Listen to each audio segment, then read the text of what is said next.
உங்களுக்கு ஐபிஎஸ் இல்ல ஐபிடி இருக்கு. அந்த டைம்ல ஃபிளேர் அப்ஸ் வருதுன்னா, இந்த மிஸ்டேக்ஸ் மட்டும் பண்ணிடாதீங்க. Number 1 high fibre foods.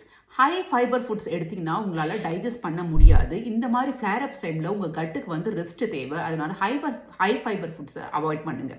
Number 2 home remedies.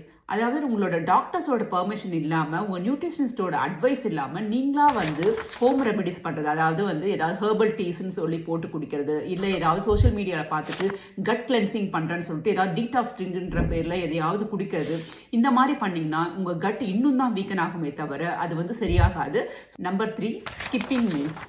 இந்த மாதிரி டைமில் கண்டிப்பாக சாப்பிட்றதுக்கு பயமாக தான் இருக்கும். என்ன சாப்பிட்டாலும் ஏதாவது நடந்துருமோன்னு சொல்லிட்டு அதுக்காக வந்து என்டையர் மீல்ஸை வந்து ஸ்கிப் பண்ணுறது இட்ஸ் நாட் அட்வைசபிள்.